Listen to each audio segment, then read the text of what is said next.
Yes, good morning. Coffee Conversations with Greg J is on. How are you today? Thursday morning, May 6th, 2021. Yes, we're here. We're alive and kicking. We're grateful. Hope you got some great information from yesterday's special edition with Tanua Thrash Intook and Jeffrey Ross from the State of California Financial Assistance Department. They were talking about rental relief. You can go to the page, Coffee Conversations with Greg J. Look up that link and, get yourself some assistance out here. That's what's going on. Prior to that, Tuesday, who do we have? The Arts Council for Long Beach. Yeah, we were talking about public art in Long Beach. And today, in a very few minutes, we're going to have the Honorable Omar Bradley, former mayor of Compton, California. Let's talk about that great city, the hub city, and a lot of things are going on in that great city. And we hope that, we're going to get some clarity and perspective, I suppose, is a good way to describe it. Greg J, Coffee Conversations, just sitting here waiting on our brother to check in with us. We hope that everything is good with you. We hope that everything is well. We're looking like we're coming out of this thing with intrepidation. Caution is the word. Yeah, with caution. It looks like in California, they're talking about opening on June 15th, and we'll be able to get back to our music festivals and everything like that. But, even at getting back, it's one step at a time, one step at a time. There are going to be, rules and regulations on how we publicly gather together. But nonetheless, it looks like we're getting on the right track to opening. I had been telling you all this time that I was a little hesitant in getting the vaccination. And, after just much study, much listening and watching, and I just went on ahead and got my first shot a couple weeks ago, or last week, I guess. Going to go get my next shot in a week or so, and I'll be fully vaccinated and in the mix. But it was and is still a lot to think about. Hopefully we are, as we open up, getting past this thing, COVID-19. But at the same time, if not, hopefully the stuff that they're injecting into our bodies will help us build up the necessary antibodies to prevent illness. My condolences if you lost someone to this crazy illness in this time. I've lost a couple. Interesting, yeah. So we're here. Minds on social justice. If y'all don't mind, I'm just going to make this quick phone call and see what we can do to expedite our conversation on today. Are you all up? There we are. Just as I was coming in. Look, ladies and gentlemen, I have been really excited about this conversation today. Just because, I have watched this man over the years, and I see him on social media, and Molly Bell and Lena Cole Jennis and many others, we talk about him, all the time. And, while his legacy of political leadership in the hub city, City of Compton is legendary, to say the least. He's got a lot to say. He's got a lot of influence still and perspective, strong perspective on what's going on. So without further ado, let's get right to it. Ladies and gentlemen, the Honorable Omar Bradley. Yes. There you are. Good morning, sir. Good morning, Brother Greg. How are you? Man, doing all right. Just another day in the life. COVID-19, how's your family, man? Everybody good? You good? There have been some trauma and definitely some death. amongst friends and family during this period of time. But we thank God for life Yes, and sir. the opportunity to continue, doing the things that He would have us to do. So those of us who have survived, we praise those who did not. We That's give right. thanks for their life, and for those who survive, we sojourn and we continue on. How is your family? And everything is good, brother. We have been blessed, and we're good. We're good. We're good. Praise Praise the Lord. Praise the Lord. We can take a praise break right now. God. Ain't nothing Yes, wrong yes, with God. yes, yes, Nothing sir. wrong with God. Amen. That's a, Nothing, amen. Yeah, nothing wrong yeah. with giving Him praise. You know, we've been watching the city of Compton here the last, I don't know, year or so. A lot going on in the hub city, my brother. What, had the elections, when was that? Last week? And then I was looking for, the results, and it was a little difficult at first. Did anyone win the mayor seat in the city of Compton? Well, as you know, Compton is a chartered city, and it provides for a April general election and then a June runoff. And if no candidate receives 50 plus votes, 50% plus votes, then that inures a runoff between the top two finishers. And it appears at this time that the top two finishers are um, Emma Sharif and gosh, I can't think of his name right now, and I'm so embarrassed. Ronaldo, I Yeah, think is yeah. his name. Yeah. Mhm. So I think that what we have here is a traditional runoff, and what will happen is probably people will look more closely at the two people who are left instead of having a broad cachet of 11 candidates, and the Mhm. scrutiny will certainly be turned up on both Mhm. candidates. Christian Ronaldo. There you Yeah. Okay. There you go. Yeah. Yeah. Yeah. So go. with Sunday. those two, okay. So when those two candidates come, what is the biggest issue facing the city? I know we talked about. I've talked to business owners who are friends of mine. I've talked to residents of Compton who are friends of mine, and I know the whole. Even in the midst of us watching police abuse and everything, we saw the sheriff. There was an incident out there with the sheriff, and I mean, man, is that like the biggest issue of police reform? Is that the biggest issue, or what do you see as the priorities? Whoever wins the mayorship would need to address immediately. Well, the issues are multifaceted, but I think the biggest issue in Compton is the lack of infrastructure maintenance. Our streets are in dire need. Uh, Yes, brother. and anyone who drives down our streets, they get the feeling that this can't be happening in America. I mean, if this Mhm. was somewhere else, Nicaragua, Guatemala, Costa Rica, uh, any place that is not first world, um, you would have this experience. But how can in a modern city, not 5 miles from downtown Los Angeles, not 3 miles from downtown Long Beach, have an infrastructure such as the one we have? And while some of the foregone politicians of the last 20 years blame it on the politicians of the last 40 years, it's just not true. This is an occurrence that has just become a significant factor in elections because I think candidates have concerned themselves with short-term gratification. We had a Mhm. concert. We brought so and so to town to talk to the kids. That's not what governance is all about. Governance is ugly and it's boring, and it requires one to think in segments of 20 and 25 years.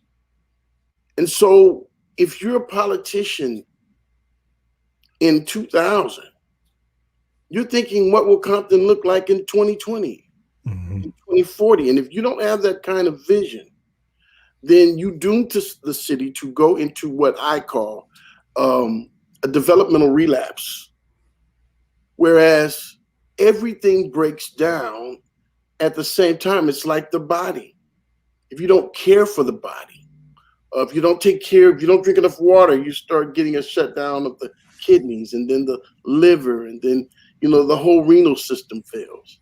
If you don't get enough exercise, you start getting fat. You start beginning to develop the things that affect the heart and the blood pressure. Well, Compton's streets, Compton's water delivery systems, Compton's water delivery exit systems, all of these things have been put on hold for 20 years.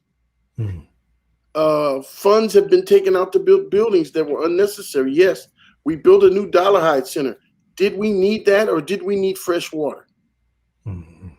Yes, we loaned money to restore and redevelop the casino. Did we need that, or did we need our streets smooth? And so poor decision making has caused Compton to become pragmatic now. And I think that's good. In who they're going to choose to become the next mayor. Because go ahead, my brother. It's interesting. I'm listening to you. You're right. Every meeting that I've been in, various municipalities around the Southland, folks are thinking, 25, 30 years out. They have a super long range plan. But let me ask you with regard to the streets. I mean, and a lot of municipalities, you can tell the success of the city council person by how the streets are paved. Does that city council person keep the streets paved in his or her district? Is that the same case in Compton? And what's stopping the individual districts from maintaining their streets? Because you know what, with all due respect to my folks in Compton, when I roll through there, I have to check the undercarriage in my car because it's going down. Compton is in a crisis, and it is because it is not looking at the big picture. People are electing personalities, not thinkers. And if they sound good, they look good, they have the right credentials, put them in there. Those are not the qualifications for great leadership. And now you have all of these mega events and mega construction projects that are going to impact the global or universal area. You got the Olympics coming. And if anybody thinks that they're not going to make SoFi an Olympic venue, you're crazy. And if anybody thinks that the African-American people who are living near and by SoFi aren't going to get moved for the Olympics, you're crazy. And if you don't think Compton is going to be a target area for people living in in Inglewood, to be moved, you have to understand the laws of gentrification and the laws of moving populations. By law, if you knock down an apartment building in Inglewood, you have to have a replacement apartment building somewhere. And it has to be in the same range, in the same basic geographical area. The economics have to be the same.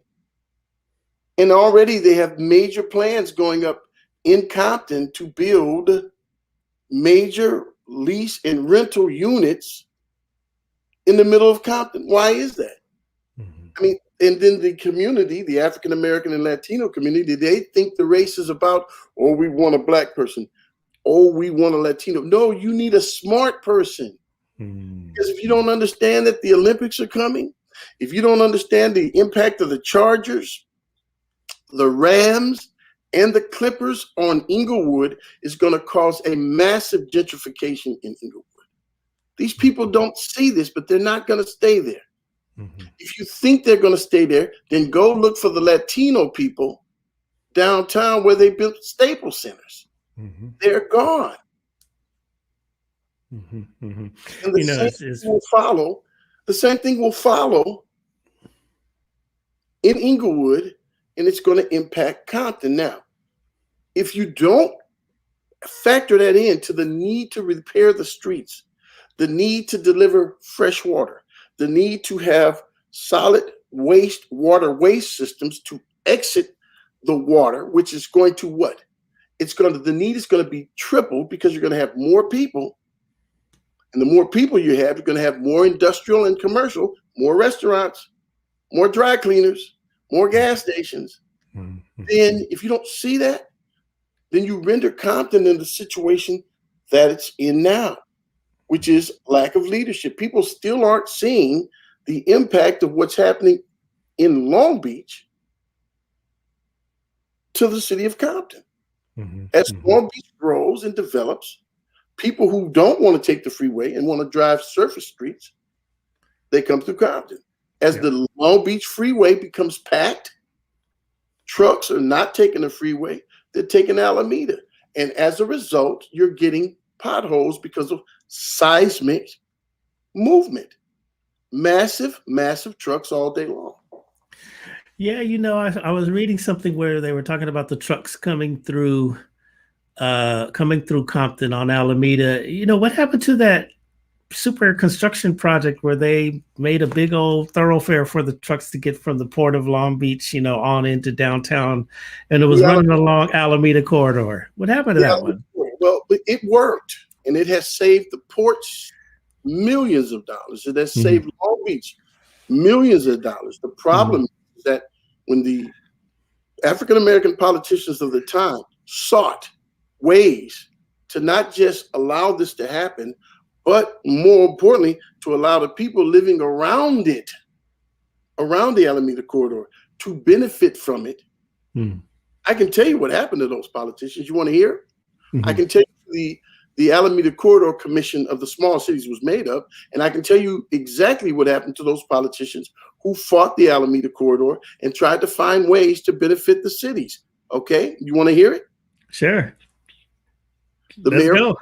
Gerald Sweeney, indicted. The mayor of Compton, Omar Bradley, indicted. The mayor of Linwood, Paul Richards, indicted. Not the mayor, but the most powerful individual in Southgate, indicted. Even the mayor of Vernon, all of the leaders of the 7 cities that got together to sue the Alameda corridor and demand that when these weights that are going to be shifted from the Long Beach freeway and from the Harbor freeway are shifted to the center of our towns, every last one of us that sued, we're all indicted. Not because of the project, but because of different things. So there are power dynamics that go beyond, oh, you get elected or you don't. They can actually move you out your seat if that is what they choose to do. Mm-hmm. Mm-hmm. Albert Robes was the most powerful politician in Southgate. He was the treasurer, but he was at one point the mayor, and he sat on the committee to make sure that the smaller cities enjoyed some of the benefit from the multi-billion-dollar generating Alameda corridor. You do understand that the Alameda corridor moves billions of dollars through the ghettos.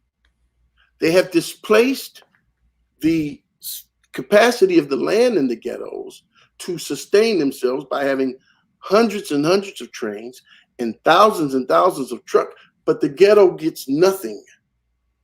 And when I say the ghetto, I'm talking about North Long Beach, South Carson, Compton, Linwood, Southgate, Vernon. We get nothing but potholes and destabilized water and train brake dust and truck brake dust. And so if you're the kind of campaign or the kind of candidate that are going to talk about, those kind of things, really serious things, you're going to have trouble from the system. If you're going to sit there and dummy up, you're probably going to win. Yeah, Coffee Conversations with Greg J. We originate from Long Beach, and we know the port of Long Beach is a major situation, the largest container port in the whole United States. And, I've been to a couple of meetings over there at the port and demonstrations, presentations, and man, those trains are a mile long, and they try to figure out now how they can make them 2 miles long. And this is what's going through our communities, is what you're saying. And it brings with it a significant number of problems. And I'm not talking about just transportation issues. I'm talking about these trains literally shift the way the land that surround those trains are fortified, and it shakes the water. So you're hearing brown water in Compton now. Mm-hmm. Never Mm-hmm. had brown water. We always had 9 fresh water streams in Compton. Our water it comes up out of the ground, drinkable, potable. Mm-hmm. Um, that's not the case anymore. Mm-hmm. Brake dust from all the trucks that are driving down Alameda, and now the expansion of the 710 freeway corridor. Uh, the current mayor says it's not going to happen. She doesn't know what's going to happen Mm-hmm. because those kind of decisions are not made on local levels. They'll ask you for your input, but if they decide to increase the size of the Long Beach Freeway by 4 lanes on each side, it's going to happen. And that means schools are going to be torn down, homes are going to be torn down. And if, in fact, world events like the Olympics are coming to Inglewood, then people need to start understanding that, independent leadership, I don't care if it's in Inglewood or if it's Compton, people that don't sound like the average politician, those are the folks that you have to have. Mm-hmm. Because the average politician who's snooty and wears a tie and just pipe up, Mm-hmm. these are the guys that are going to get in the back room and sell out. Mm-hmm. Mm-hmm. They'll sell out for, a seat somewhere else. They'll sell out for graduation to a higher position, or they'll sell out to something different. But our problem, and I think this is true of African American people across the country, is we are so Europeanized that when we hear the European version of a story, even if it's coming out of a Black person, we'll accept it. Mm-hmm. Mm-hmm. Mm-hmm. But when we hear a story, just say a representation of what is going to happen between Inglewood and Compton, because not only are the Rams and the Chargers in Inglewood, the Clippers are coming. Mm-hmm. Mm-hmm. How much traffic is that going to cause? How much money is that going to bring? Can a person who's paying $2,400 a month to live in the middle of Inglewood for an apartment afford $4,800, $5,800, $6,800 a month? Mm-hmm. Because that's what's coming. And where will those people go? Yeah. It's, I guess, the big test. I'm reflecting on what you're saying, and I guess the big test in Inglewood now, the Super Bowl is coming next year, so that'll be the big test.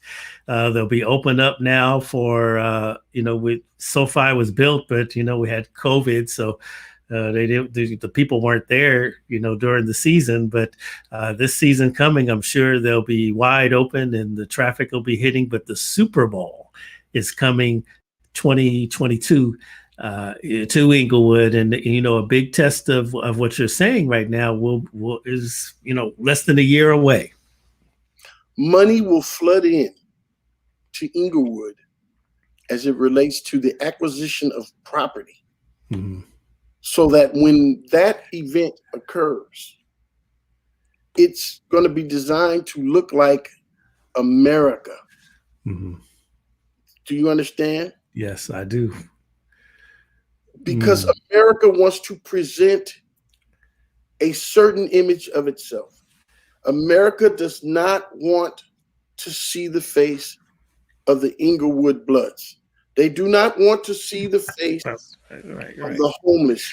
They do not want to see the face of people who are struggling to survive. America has sent it has an image that it sells the world, and therefore you need to be more like us because this is who we are. But when you get to America in reality, when you drive up Avalon, going towards the mall in Carson, or if you drive up Normandy on the tail end of Inglewood, you see vast desperation. People living in mobile homes, and you're trying to figure out where these people coming from. Well, economic development is driving them out the game. And now they're going to need a place to go. And I'm almost absolutely sure that Compton is the target area for replacing all of the people who are going to be displaced by this large economic engine that is coming into the South Bay. Let's go back to the water question here. First of all, there was let's just pay attention to a comment here. Cynthia Green Jeter says the needs call for a person who understands community development and economic development, understanding of the water district and their current plans for the Los Angeles and county distribution of recycling water. April 20th or so, Supervisor Holly Mitchell announced the sale of what's the sativa water to suburban water, and that, involves the city of Compton. Are you aware of these things, and how does that affect the water quality in the city of Compton? Well, first of all, let me just say good morning to Cynthia Green Jeter. As you know, she's the former past president of the Linwood Unified School District. I've had the pleasure of working with her and for her. And when I was discussing the nature and type and kind of politician that you must now have, that's what it is. That's a deeply complex question. It deals on multiple levels and with multiple agencies that are all funded to the billions of dollars, because the resources that are in places like Linwood or in places like Compton or Inglewood, African American people don't even fathom what a place like Inglewood is worth. What about the natural resources? What about Inglewood still has oil? Yes. Compton still has oil. People are literally slant drilling the oil out of our community. They are literally taking our water and selling it everywhere. And the people that live in these communities, they really don't understand that they are rich. They are sitting on riches. Now, when you get an elected official such as a Cynthia Green Jeter, such as a Paul Richards, who has that dynamic intellectual perspective to see all of these things and to try to capitalize on them for the community, then the forces that are beyond the local community, they seek to remove those individuals. And they will remove them by political action, legal action, or executive action. And so when we talk about this election, Black people are in a quandary, brown people are in a quandary. Who is ready to deal with the Board of Supervisors who literally took a water company and is now selling the water company when it's water within the geographic domain of Compton? How do you do that? How do you just come in and take our resource? And who's willing to stand up and fight these people? Let me give you an example. I'm jogging the other day. I'll tell the truth, I'm walking. And we have a street in Compton called Water Street. And I'm looking at LA Water and Power driving up and down Water Street in Compton. How is that possible? What are you doing in a municipality, Compton, whose charter is literally older than LA's? We're older than LA County, right? So, but if you have power, you can come in and say, well, let's take Compton's water. And all you have to do is elect people who are not rooted and grounded in the community, and they'll sell it. And the next thing you know, you'll see them in the assembly or in the state senate, or they'll be in Congress. Because these powers finance campaigns. Now, when you looked at the last election in Compton, most of these campaigns were not well funded. They were, the powers that be are just basically waiting to see who was going to make it to the end of the run. Some of these candidates did have significant political support from certain newspapers that are controlled by forces outside the community. I won't call their names, but they know who they are. Right. These are the same ones that slander me all the time. They do this because I'm not giving you our water. You want to take Compton's water? It can go down to a fist fight, but I don't care. You can't just take stuff from brown and Black people as long as I'm sitting there. So this is, now you're the gangster mayor, but it's nothing gangster about protecting the elderly's rights to enjoy the benefit of the nutrients, the minerals, the water that sits under the homes that they're paying taxes for. Mm-hmm. Mm-hmm. You mentioned the 710 freeway, and it brought to mind a conversation I had with one of the city council members in Long Beach. And we were talking about, after I left the radio station and moved out to Long Beach, I've kind of become like a de facto, you know, tourism advocate for all my friends, all my folks up there in LA and Inglewood and everything. All the brothers come and see me, and they're like, "Oh man, Long Beach, Long Beach," and we were just kind of talking about the notion that people say, "Okay, it takes too long to get out to Long Beach." The freeway is always packed, the 710, and I was mentioning that to the city council person, and they were saying, we really need to widen the 710 so that it is more accessible. People can get easier way to get down to Long Beach and down to the waterfront and thus and so.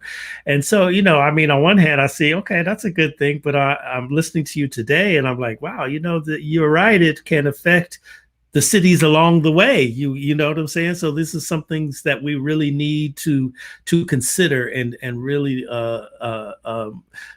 just really contemplate when we go to the ballot and get these bond measures and all that stuff that makes these freeways possible. That's a very deep situation. Now, if we widen 710, how does that affect Compton, like exactly? It will destroy several schools. It will certainly destroy Dominguez High School. And you can see that the play has already been made. Listen, the play to destroy Dominguez High School has already been made. The play has gone down already. The bond that was passed by the Compton Unified School District for $370 million was matched by the state of California. Mm-hmm. So that's roughly close to $800 million to the repair of the schools. But instead of repairing the schools, they're rebuilding Compton High School. Mm-hmm. Well, if you rebuild Compton High School, right, which is geographically more centered in Compton, mm-hmm. you're not going to need a Dominguez High School. Mm. And you're not going to need a Centennial High School because Compton rebuilt will be large enough to replace them both. And these are answers that are set into motion and set into play years prior to those who actually affect the change with their decision making, realizing this is what's happening. Good morning. That's my wife, Robin. She's saying that's good morning to us. So we're not. We have a. I remember once I invited Minister Farrakhan to Compton, and he told me that politics was like football. Mm-hmm. The quarterback shows the defense the ball. He sticks it into one person's stomach. Then he pulls it out, and then he plays like he's going to throw it, and he puts it behind his back. You never really know who has the ball. Okay, that's right. And what happens in local politics is that if you don't have strong government, strong leadership who's down for the people, then those people have a tendency to give the ball to whoever pays for it, whoever wants it. Whatever benefits me and not what benefits us. Mm-hmm, mm-hmm. And this is the danger that Compton is facing right now. You mm-hmm. got to have a strong person. And, I don't know where you find that. Mm-hmm, mm-hmm. I want to circle back to something you said earlier. And, you talked about giving concerts in Compton. I know you're talking about Compton Summer Soul Jam out there on the Compton Part 3, which was right after your administration. I was there. I was one of the planners of that, just so you know, and I'm actually kind of proud that we turned the golf course into a jazz festival. It was the bomb. It's one of my great accomplishments, actually. Be proud of that. There was nothing wrong with the event. Yeah. Listen to what I'm saying. When I gave the Unity Festivals, mm-hmm. that I charged nothing for. See, there was some major differences in the concerts of Mr. Perrodin and the concerts of Mr. Bradley. Yeah, yeah. Mr. Bradley did not charge citizens to get into concerts that they were already paying for with their tax dollars. Tax So dollars. I felt as though, you have. I felt as though you had a double whammy. I mean, you're hiring everybody that are the consultants for the jazz festival out of Compton dollars, and then you're charging the people of Compton to get in. My festivals were free because I know that if I'm paying for the groups and I'm paying for the consultants with the tax dollars, then I should not be paying the city, charging the citizens, because the tax dollars are theirs. That was my argument, not with the event. The events were wonderful. Well, you know what I was going to say is, I learned out of that, just that it started with the conversation I was having with, I think that was Steve Bradford, and we were talking about, okay, the flow of money. And in those days, I'm new, right? So I'm just really understanding. I'm listening to the politicians and how they roll, And so the conversation became, okay, how is this a proper use of municipal funds? That's And I was like, well, dang, ooh, that's deep, And I started to, because I'm just an observer and I really understand and I listen very closely in my moves, even to this day. And I really began to examine, okay, is this festival, a proper use of municipal funds? And out of that, I learned, like, then over the years, done so many different festivals all around the Southland sponsored by city governments, but having to understand how the funding flows, you have to be very, very careful. And you're absolutely right. At the end of the day, why do you charge the residents, when you're using their tax dollars to actually, operate the event? And that's really good. And I think that these municipal music events really need to be careful in that area. Well, let me just say that I think festivals are wonderful things. Mm-hmm. And I think it is the responsibility of the government to provide more than just brick and mortar. Mm-hmm. I mean, if you're serving people, you're serving the total man and woman. Mm-hmm. That means you serve their spirit and their soul. You give them vibrance. And they need to have a feeling of belonging. Mm-hmm. That, yes, this is my city, and look at how my city feels about me. Mm-hmm. So I say yes, but I don't believe that you use their tax dollars to provide these events and then charge them to get in. And what was worse in those particular incidents or incidents, or instances, I should say, because incident has a different. Yes, sir. In those particular instances, no one ever knew where the money that the city charged went. There was never a special account saying, okay, this is the money from that event, right? So we never had that burden because we didn't charge for anything. We didn't charge for parking. We didn't charge. Just come and enjoy 8 to 9 hours of being a Comptonite, right? Enjoy your city. And the relevance to these kind of events is more blatant when you have so much crime and so much violence, so much hate, so much anger. Okay, here's 3 days to just love each other. Right.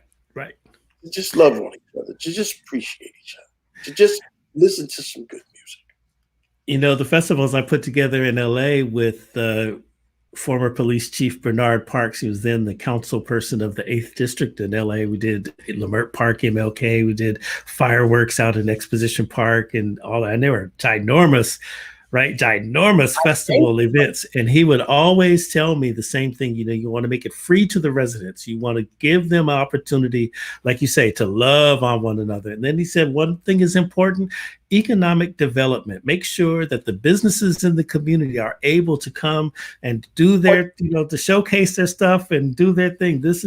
For him, this is essential. You really need to make sure that economic development is this piece of, right? Yeah. You want to know why that's essential? Because if you can't build good people, there's no sense in building good buildings. Mm-hmm.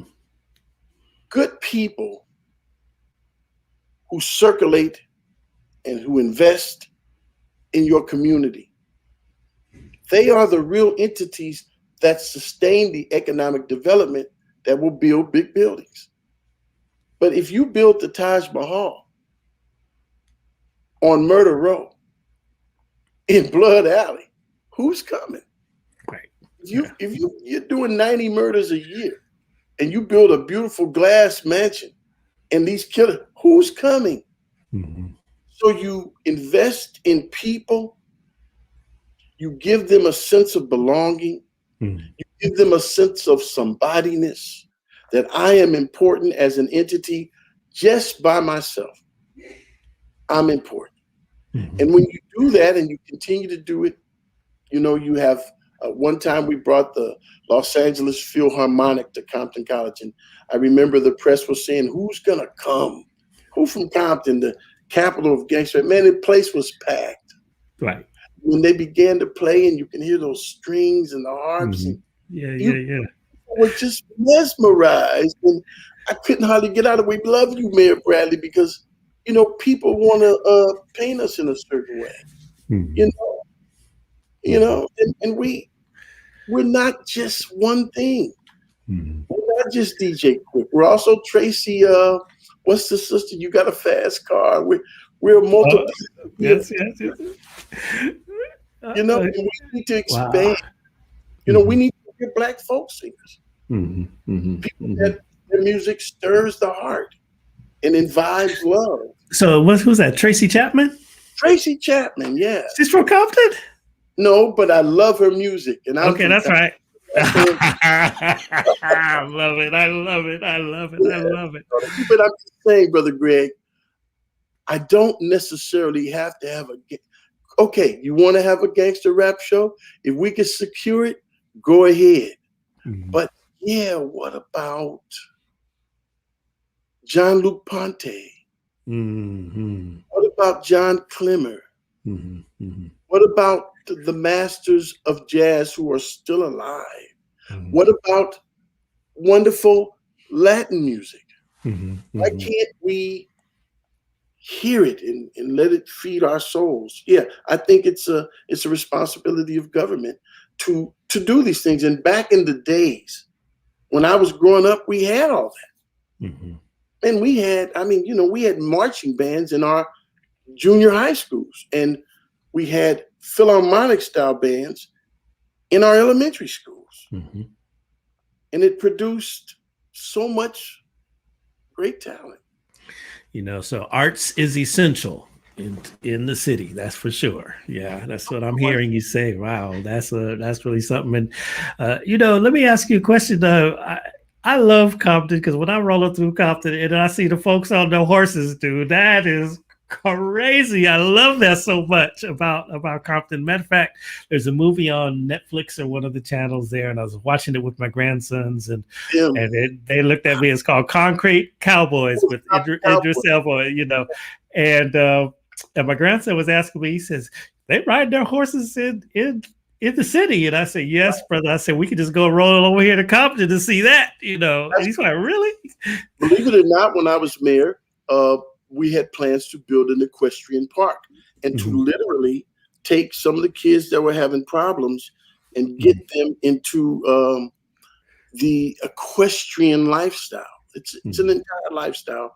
And people don't really realize that riding horses, breeding horses, understanding the equestrian lifestyle, that is the culture of kings. Mm-hmm. Mm-hmm.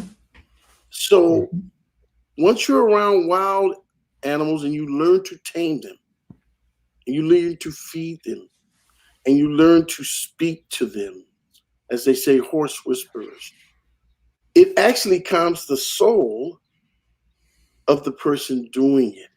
Mm-hmm. So we wanted to take some of the gang members and say, listen, did you know this is a multi-billion-dollar industry? Do you know that breeding horses, a good horse breed that's sold can bring up to $1 million? And you don't need a PhD to do that. Why don't we start a horse ranch and you come and work with us and we'll show you how to give them medical care, and we'll say, these are the things that change lives. Mm-hmm. Mm-hmm. It's okay to have YG walking in the Christmas parade. That's cool, but that's a momentary experience. Mm-hmm. You gotta develop long-term programs that are going to touch people and affect them in a way that they'll never want to go back to the old ways. I don't want to bang anymore, man. If I can just breed one good horse, I can make $1 million. Mm-hmm. That's a goal. Mm-hmm. And that's a science that I'm willing to invest in. I don't care where I'm from. Mm-hmm. I don't care if I'm black, brown, straight, gay. It doesn't matter. If I understand that through this science that's being offered by the city, I can change my life and the life of my entire family, I'm in. And we did that in Compton. We took 20 homes that were boarded up that HUD did not want. We said, sell them to us at assessed value, which means if it's tore up, it's $65,000.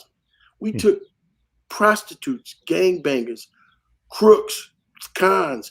We said, we're going to teach you how to redevelop housing. Don't matter what set you're from, don't matter what color you are, we're going to teach you. And after a while, because they were doing drywall and concrete and, roofing and air conditioning, you start seeing the Crips handing roofing material to the Bloods. Mm-hmm. Here, brother. Mm-hmm. Hey, I need 2 more. Okay, I'll go get it. Don't trip. And you go get it the next time. Mm-hmm. All right. Hey, where we eating for lunch? Because once they had a goal, they kind of forgot all the mess, right? We want to hurry up and finish this house so we can move on to the next one. We want to acquire this skill because now I can go home and say, Mama, how much money you need for groceries? Mama, let's get your old car fixed. Daddy, aren't you proud of me? I'm in a uniform and it's not red and it's not blue. And we did the same thing with the Vatos. Mm-hmm. We did the same thing. I mean, it was almost like I felt guilty because I was tricking them, but it was a good trick.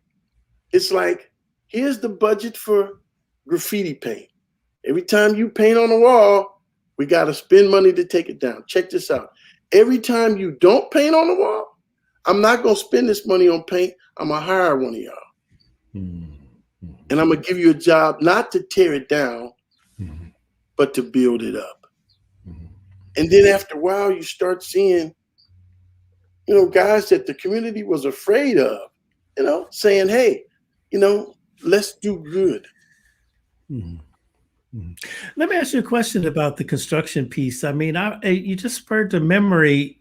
I feel like I saw on the news in Compton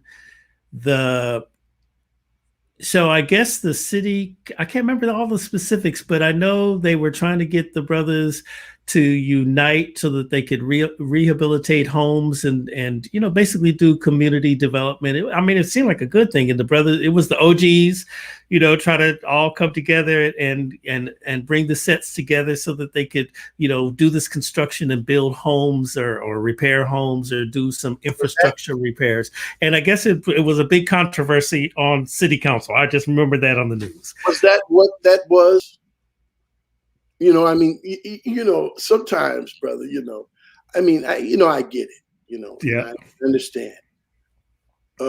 People package bad, neat, and pretty packages. And that's the best that I could say about that. Here's the deal. When Operation Redirection which was my program, was working, the new mayor came in, he was a DA, and his broad statement was, I don't want any ex-cons or people or that have been involved in crime working for the city. Well, then you're crazy because if they don't work for the city, they're going to work against the city. And that $6 million a year program was destroyed because you don't want ex-cons. You don't want gangbangers working. But see, that's what government can't be. Government can't be what you don't want because you're a DA. Government has to be what's good for the community because you're the community's father.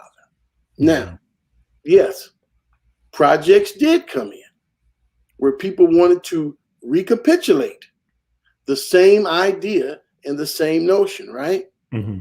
But how are you going to do the same thing over again if you don't know how we did the thing the first time? Mm-hmm. You didn't stop and say, oh, where did that funding come from? How much insurance did you have to have? Now, Councilperson Zarita, Jana, who is my cousin, full disclosure, her mother was on the council with me that produced Operation Redirection. And so when she read the project, she knew it needed certain things and it was not ready. So let me give you an example why this thing could not go forward as it was constituted at that point. Mm-hmm. If I hire you, Greg, for the City of Compton, and something catastrophic happens to you on that job, Mm-hmm. and there are any mistakes, that's millions of dollars lost to the city. Mm-hmm. Mm-hmm. So before the city will start a project, it's going to check to make sure you've got the right insurances.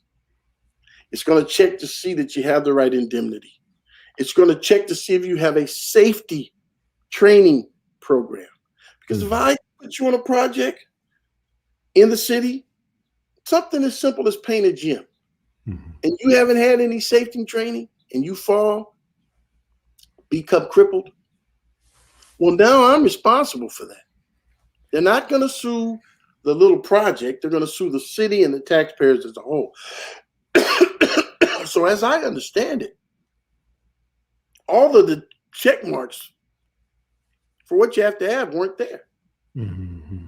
And a good council person or a good mayor will say, hey, listen, I love you and I want to help you, but you still got to do what is required. Mm-hmm. Mm-hmm. You got to go down all these boxes. Do the work that is required. Got to get it done. Yeah, yeah. You know, that's really, really exceedingly important. I know that when we do business with municipalities, man, that insurance thing is no joke. They are serious about their insurance when Absolutely. you go into a contract. Wow. Absolutely.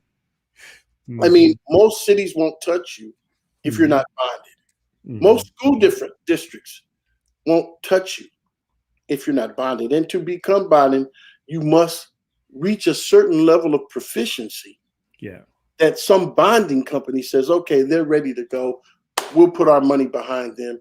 We'll, if something happens, we'll step in and make sure it gets done, whatever the project was, because we know this company. We feel secure that they're ready. Mm-hmm. Most Black folk that are in construction are not bonded. And it is the major reason why when you're driving down the streets and you see a lot of work being done, you don't see any Black people because they don't qualify for the bonding. And if an elected official who happens to be Black, and I know Cynthia Green Jeter remembers, we would meet in caucus, the Black local elected officials, and we would say, how do we get these Black construction companies bonded so that they can partake in some of the contracts that the school districts have, that the cities have, that the junior colleges have? Well, you would be surprised how many Black politicians did not want that to happen. Wow.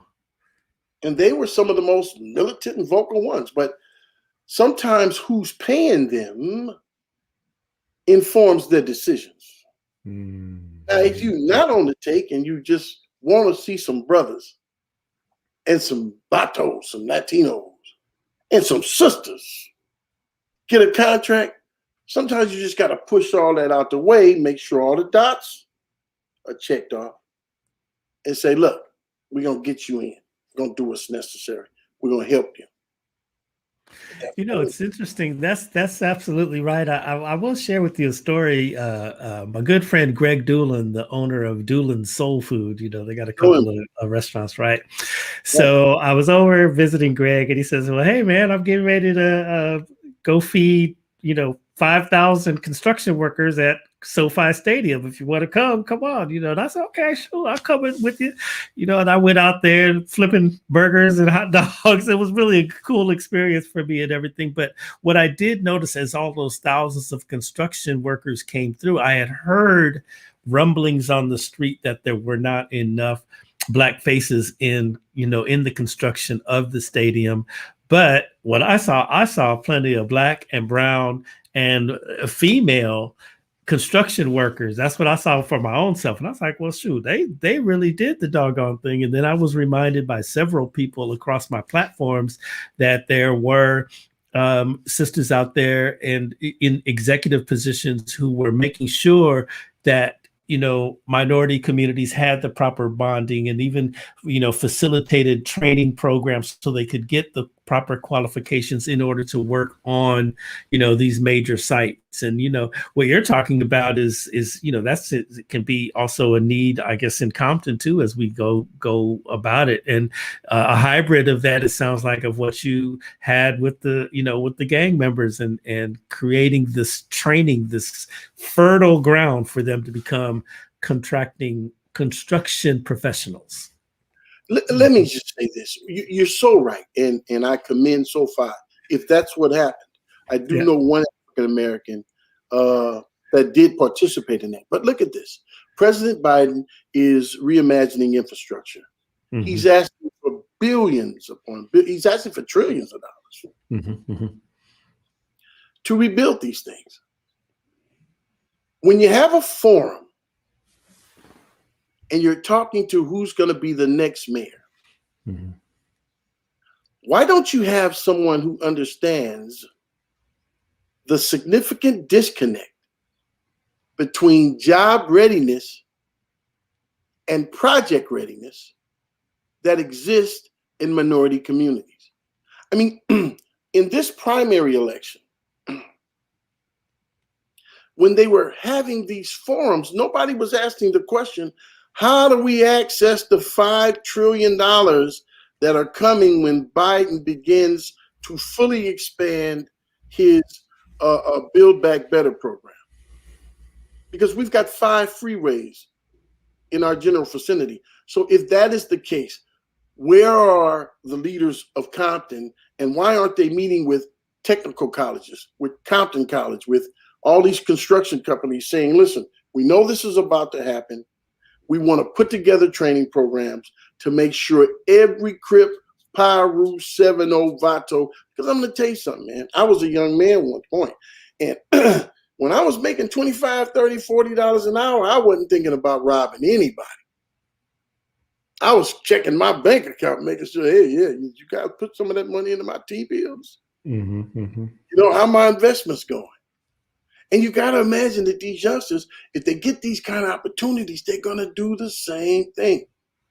To accept that Black and brown youth want to be killers, want to be gangbangers, is to admit to the white supremacist doctrine that there's something wrong with us. We are the result of our environment and the lack of opportunities that exist in our community.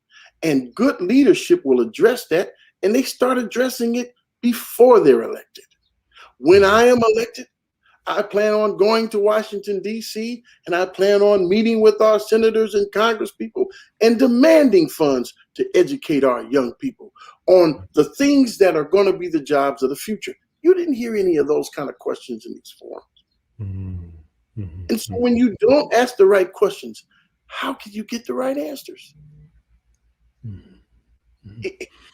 Yeah, interesting. I want to circle around. We're almost at the end of our time, but the beautiful thing about having your own media platform is we can do what we want to do. So let me just kind of chat with you a little bit. The whole cannabis industry. There's a lot of discussion about it. I know some of the marketing. Can I get my coffee? Oh yeah, get it. Get it. Gotta get it.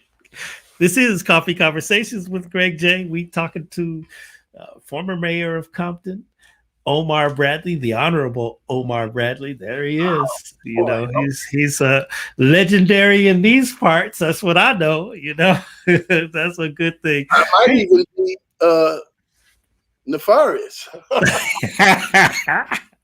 Good stuff, right? You know, so look, the whole thing about the cannabis industry. I know that that's a hot topic in the city of Compton.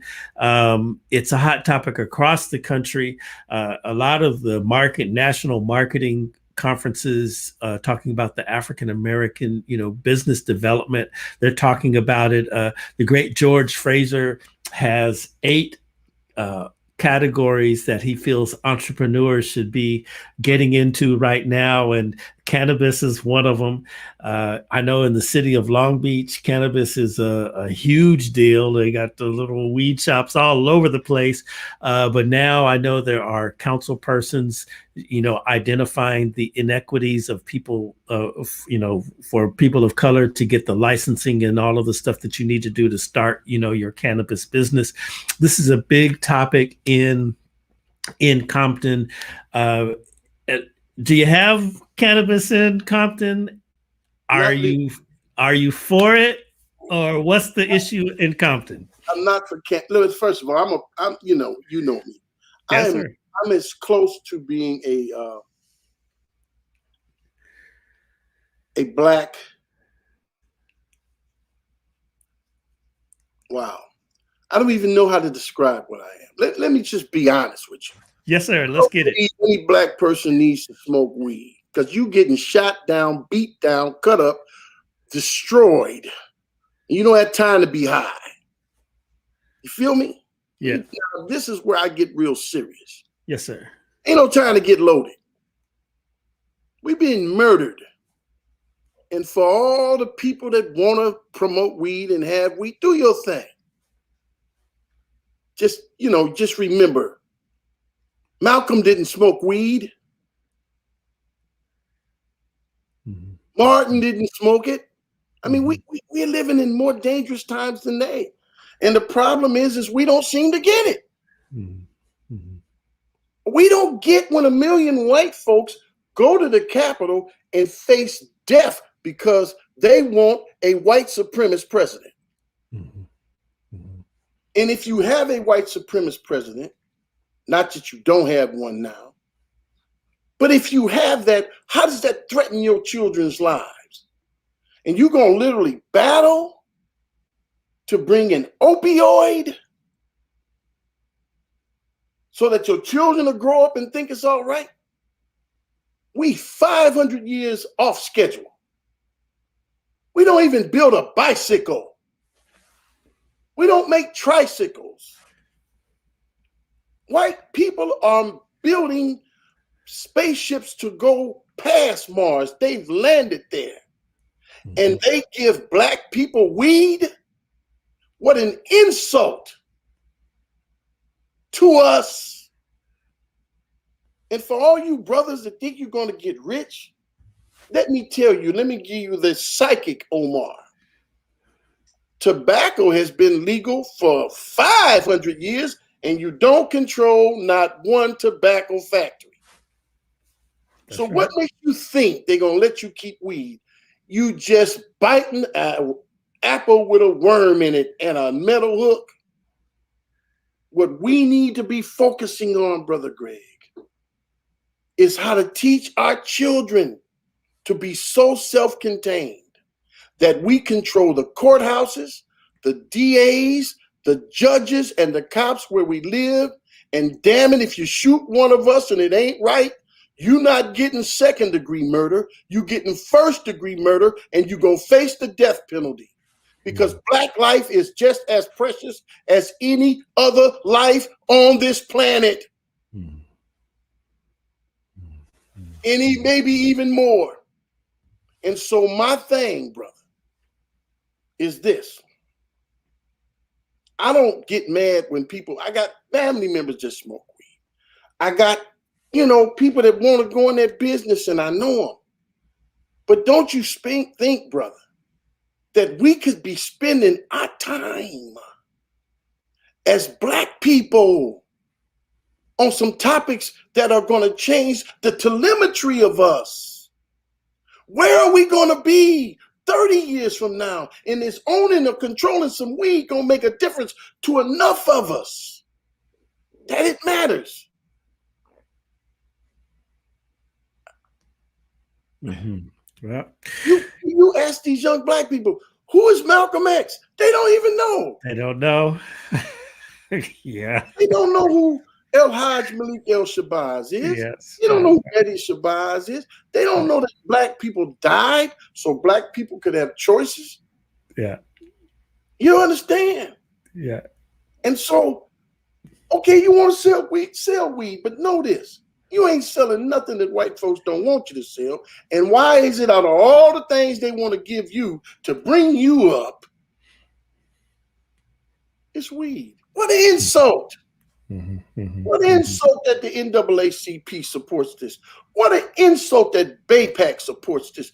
What an insult to soldiers like me who went to jail fighting for black people, had our dignity stripped, was accused of things that if you would have said, we're going to indict you, white man, for you watching 4 movies in a hotel at $4 a piece, white folks would have went down to that courtroom and tore it up. So yes, I get angry at this because let me tell you something. I wasn't sitting up there, mayor, trying to figure out who gets a weed shop. I was trying to figure out if we could rebuild Central Avenue, if we could rebuild Compton Avenue, if we could have a restaurant row, how we can employ black folks and brown people and Mexican who know how to cook, to put them in restaurants, to make this a community where they can go and eat and sit outside. I mean, you know, I love my wife, but whenever she wants to go to dinner, the one thing she says before we even start is, I don't want to eat here. And that is what we're fighting.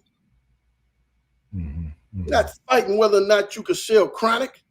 We fighting whether or not a woman or a man who has a degree or some knowledge in how to cook and prepare food can grow up and own a restaurant in his community. Can grow up and hire the young people that live in that community and say, listen, you know, you don't got to bang. I'll teach you how to cook. I'll teach you how to launch your own restaurant. And do you know there's no place to sit down and eat in this town but IHOP? And had it not been for my relationship with them after the 92 riots, you would not have that. Imagine a whole city where there's no place to sit down and eat. How can that be? And black people have been in charge of this city for 40 years. No wonder why the Latinos think they can do it better. And let me tell you something. They may have a point, brother, because I got to explain something to you. You can go to the poorest parts of Mexico and find places to sit down and eat. You can go to anywhere in a brown community. Those people don't wait. They don't make excuses. They don't try to figure out, oh, how are we going to do this? How are we going to do that? They will get a cart and start serving their people, and black people scoff at them because you don't know what you're looking at. Brown people have the entrepreneurial willpower to take nothing and make something out of it. And if we don't stop criticizing them and start playing get like me, they are going to replace us, and it is not their fault. I mean, how can I be mad at a man who wants to get it? That's right. He wants to get it. He wants to have it. He wants to expand. He wants to grow. He wants to see how strong he can be. Well, yeah, that's what we should be doing. But instead, man, I'm telling you, man, the murder rate in Compton is off the hook since weed showed up. And I got people on Facebook saying, well, it's not the weed. Well, if it's the money from the weed, then if the weed is gone, so be the money gone. So what is you talking about? All right. You have weed in Compton. They was robbing weed houses and cocaine houses before this was even a national conversation. And for white people to even suggest that that is reparations for me, some more work, that's my reparations. I got to walk around with guns and security. This is my reparations. I'm going to get my people high and I'm going to guard my money. Boy, you know, I almost want to use the word F you. You understand? That's right. That's right. Almost want to say it. How do you insult me? But you don't have no black politicians like me anymore. You got these cockeyed, crooked-faced Negroes walking around saying, well, I think there should be some equity in the cannabis business. But this might be a way we can have... Are you out of your mind? My reparations were earned when my grandparents and great-grandparents and great-great-grandparents was tilling your field and feeding your kids and not getting a check for 400 years. I don't owe you nothing else. I don't have to do no work. Give me a check right now, and I'll figure out what to do with my money. I don't need your help. You hear me, Bill Maher? I'm watching Bill Maher, this bastion of liberalism, talking about, well, I don't know how white people, it ain't your, listen, man, you don't get to tell us how to spend our money. And that is the evidence of your own sick white supremacy. You're going to tell us how we should get the medication for 400 years of labor without pay. That's your sickness, Bill. That's where you are a racist. You don't get to tell us where we hurt and what we need to get better. And then to even suggest that, oh, y'all can have weed. What an insult. Man, they don't need me to be elected no more and on television. I slap somebody. Come to me a mess like that. Yeah. Look, Shanta Jeffries is asking how is it that the weed shops are... Hey man, you wasn't doing nothing, but you wasn't growing no weed, you was growing tobacco. So you're gonna grow from growing tobacco to selling weed to get you better, to heal your community, to heal the crack babies, to heal the fact that the CIA sent it here, that the army was complicit. Oh, you get to sell weed. Even Stevens. Shanta Jeffries asking, how is it that the weed shops are still in Compton? Somebody getting paid. That's simple. All right, that's what. Hey, there it is. Somebody getting paid. Yeah.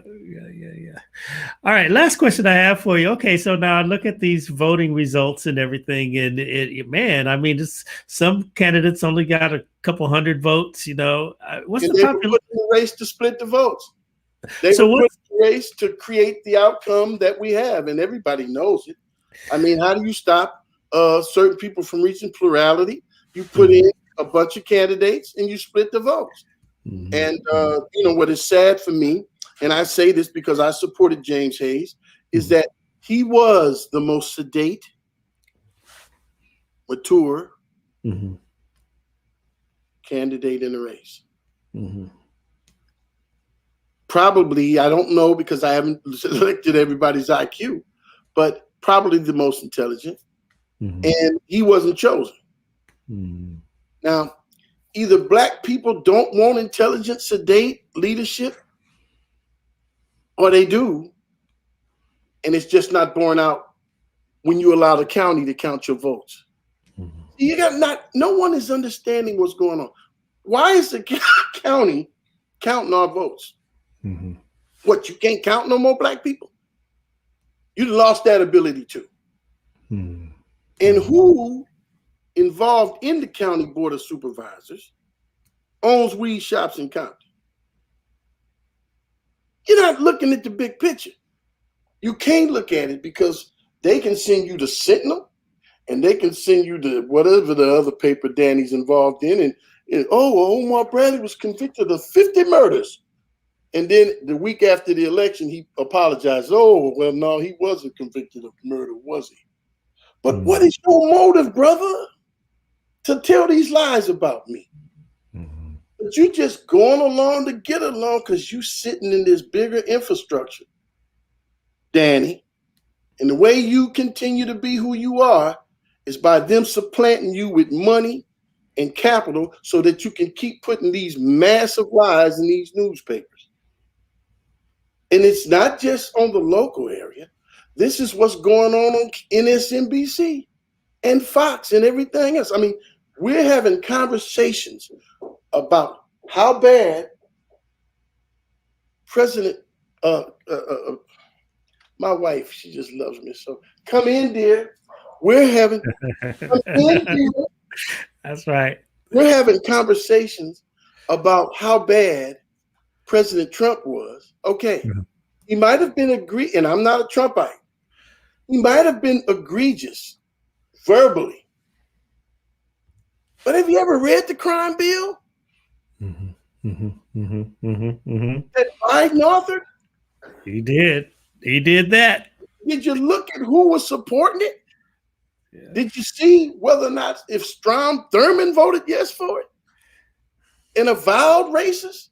See, we're not looking, I mean, you understand, we're not looking deep enough to understand what's happening to us. We say Black Lives Matter, but we vote for 2 former DAs to be president and vice president. Well, did it matter then when they were DAs? Did they ever prosecute any cops for shooting black people then? Shoot, that's a lot to think about there, my brother. Well, if somebody is asking how many times does a dollar recycle in Compton, that's coming back from Cynthia Green, Peter. 0. So to the point, community development and economic development is it's essential to create this reality of recycling dollars in the community and building up this economic base. So your government, so the government in Compton, this is what I'm hearing. So we're kind of lacking depth in the vision of community development and economic development. We have to be looking deeper, as you're saying right now, looking at the big picture. So how do we get Black people in general, and then Black people in power in general, Well, if you open up weed shops, I can guarantee you they will be too high to think about it. And see, this is, what I'm saying, this is where we don't understand who we are and who we're playing against. You understand what I'm saying, my brother? Yes, I do. We don't understand who we are, and we don't understand who the opponent is, right? So if the opponent says, okay, I'm going to make weed legal, that is a weapon against you. And just because you smoke weed and like the feeling does not mean you are not being hit with a weapon. Oftentimes, the things that harm you feel good.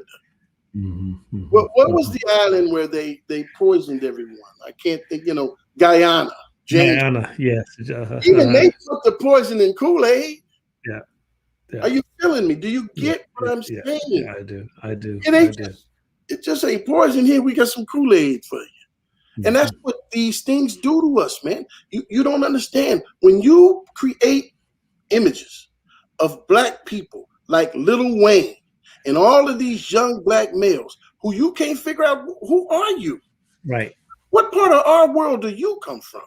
Right. And you make them rich and you connect their riches with the lyrics that they are putting in our young people's minds. Yes. You allow them to suggest that if you want to be rich, you got to be like me. Brother, I don't even know who you are. Right. Why is your face tatted? Why do you, man, I don't want any gold teeth or silver teeth. I want my teeth. You're pulling out good teeth to put that in your head? Yeah. Well, let me tell you something. I've been to Africa.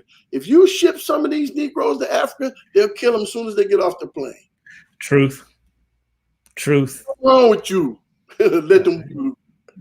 Yeah. True. So we're so lost, we can't even begin to start.